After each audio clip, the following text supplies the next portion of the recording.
বলুন আমি তুষারের কি শাস্তি দেবো, বলুন আপনারা আমি ওর কি শাস্তি দেবো? মাথা সরা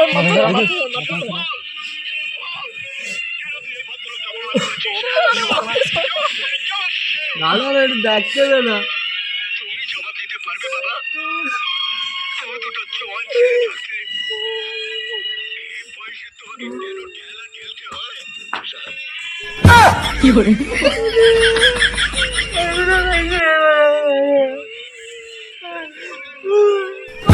কি করে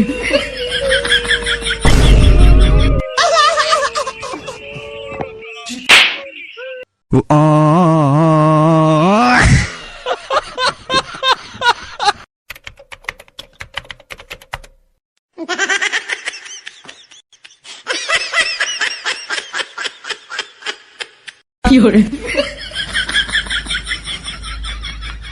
सारी उम्र